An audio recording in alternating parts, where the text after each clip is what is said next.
안녕하세요. 그린빌 가족 여러분. 오늘 목요일 아침 또 이렇게 매일 한 말씀으로 오늘 하루를 시작합니다. 하나님께서 선물로 주신 오늘 하루를 또 이렇게 기쁘고 감사하게 또 잘 보내실 수 있기를 간절히 기원합니다. 오늘은 제가 시편 97편 말씀으로 오늘 이 아침을 시작하도록 하겠습니다. 시편 97편 말씀 제가 먼저 읽도록 하겠습니다. 여호와께서 다스리시나니 땅은 즐거워하며 허다한 섬은 기뻐할지어다. 구름과 흑암이 그를 둘렀고 의와 공평이 그의 보좌의 기초로다. 불이 그의 앞에서 나와 사방의 대적들을 불사르시는도다. 그의 번개가 세계를 비추니 땅이 보고 떨렸도다. 산들이 여호와의 앞 곧 온 땅의 주 앞에서 밀랍같이 녹았도다. 하늘이 그의 의를 선포하니 모든 백성이 그의 영광을 보았도다. 조각한 신상을 섬기며 허무한 것으로 자랑하는 자는 다 수치를 당할 것이라. 너희 신들아 여호와께 경배할지어다. 여호와여, 시온이 주의 심판을 듣고 기뻐하며 유다의 딸들이 즐거워하였나이다. 여호와여, 주는 온 땅 위에 지존하시고 모든 신들보다 위에 계시니이다. 여호와를 사랑하는 너희여, 악을 미워하라. 그가 그의 성도의 영혼을 보존하사 악인의 손에서 건지시느니라. 의인을 위하여 빛을 뿌리고 마음이 정직한 자를 위하여 기쁨을 뿌리시는도다. 의인이여, 너희는 여호와로 말미암아 기뻐하며 그의 거룩한 이름에 감사할지어다. 아멘. 아프리카 그 선교의 아버지라고 불리우는 조나단 리빙스턴이 이제 아프리카 밀림 속에 들어가서 소식이 어느 날 끊겼습니다. 그래서 영국에서 헨리 스테인이라고 하는 사람이 이끄는 탐험대가 아프리카 오지 탐험을 겸하여 들어가서 1872년에 중앙 아프리카 어느 작은 마을에서 이 리빙스턴을 발견하게 됩니다. 이때 리빙스턴은 이미 나이가 굉장히 많이 들었고 또 몸도 굉장히 쇠약해져 있는 상태였습니다. 거의 만 30년 동안을 문명을 등진 채 아프리카 오지에서 그곳 사람들과 함께 생활하고 있었습니다. 그때 이 스테인리는 여러 가지 말로 리빙스턴이 이제 그만 이제 중단하고 영국으로 귀국할 것을 설득했습니다. 그러나 리빙스턴은 아프리카에 계속 남아 있겠다고 하고 결국 같은 해에 결국 하나님 품으로 돌아가게 되었습니다. 리빙스턴의 마지막 일기는 1872년 3월 19일 리빙스턴의 생일날 쓰여진 것이었습니다. 오늘은 나의 생일이다. 나의 예수여, 나의 왕이여, 나의 생명이여, 나의 모든 것이여. 오늘을 기하며 다시 나를 바칩니다.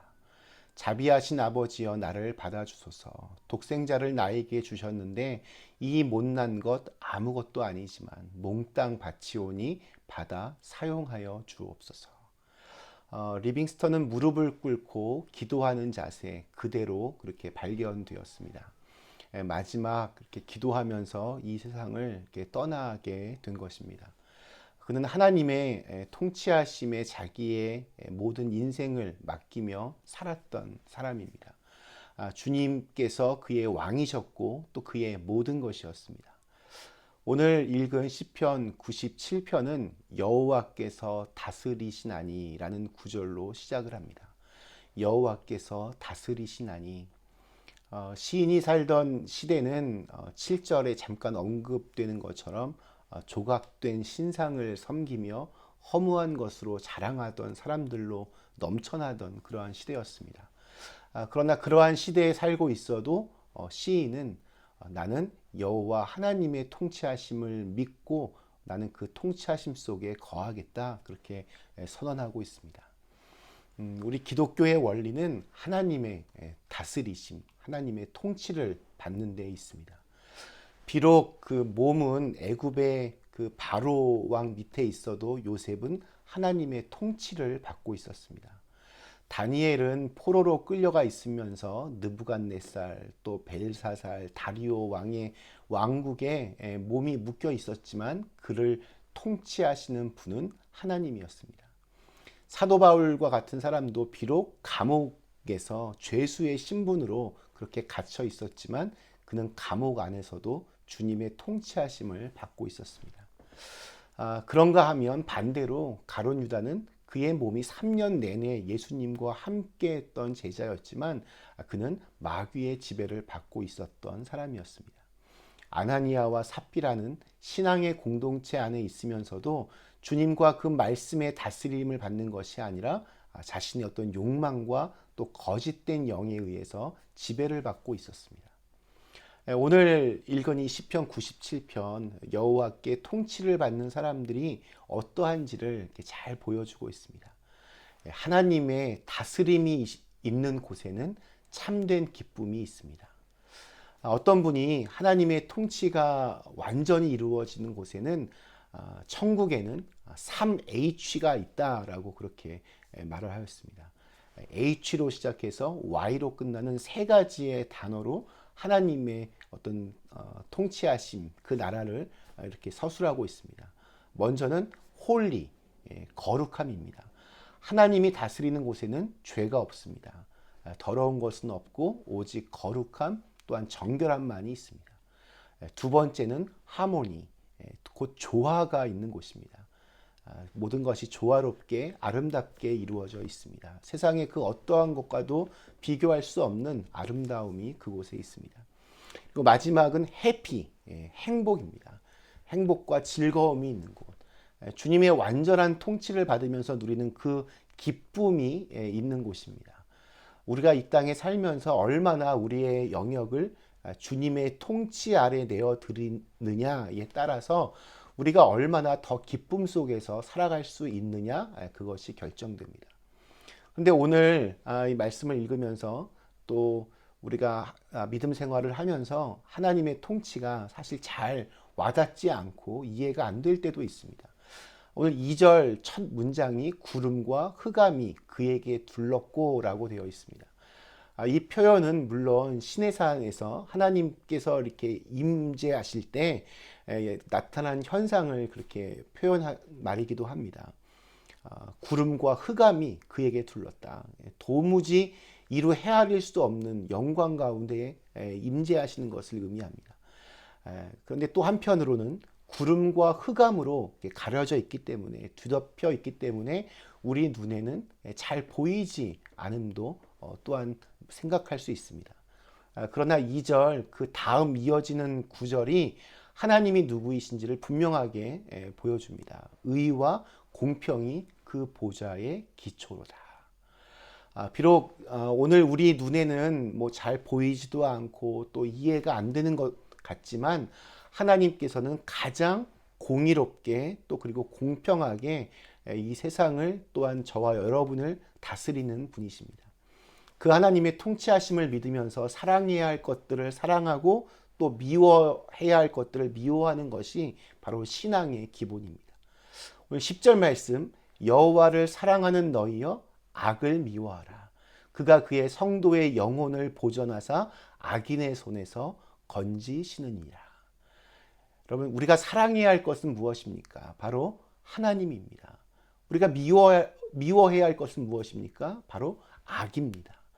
우리 로마서 12장 우리 21절에도 비슷한 표현이 나옵니다. 악에게 지지 말고 선으로 악을 이기라.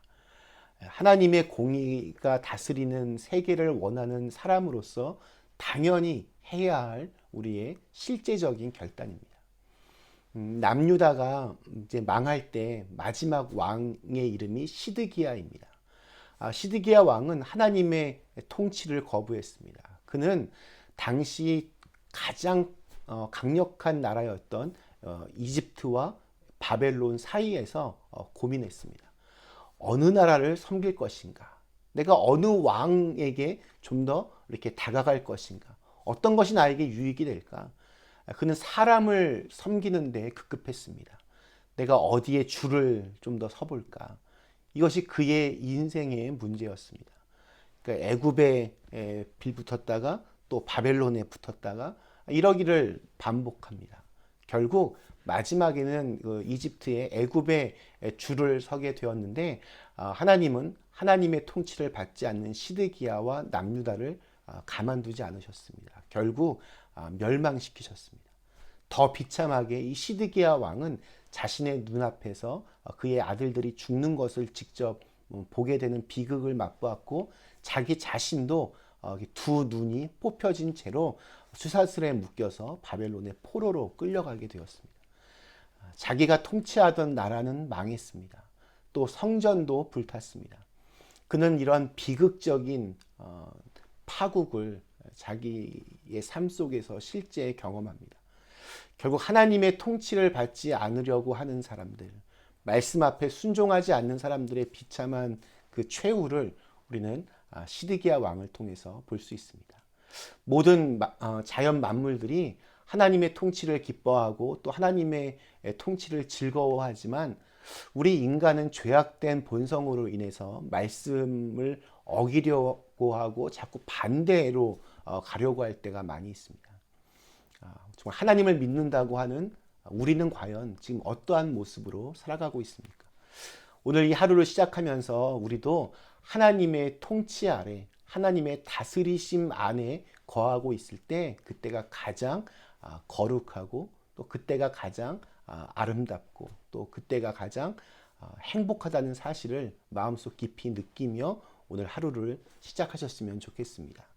그래서 마지막 우리 12절에 나와 있는 고백처럼 여호와 하나님으로 인하여 정말로 기뻐하며 감사할 수 있는 오늘 하루가 되시기를 주님의 이름으로 간절히 축원합니다. 잠시 함께 기도하시겠습니다.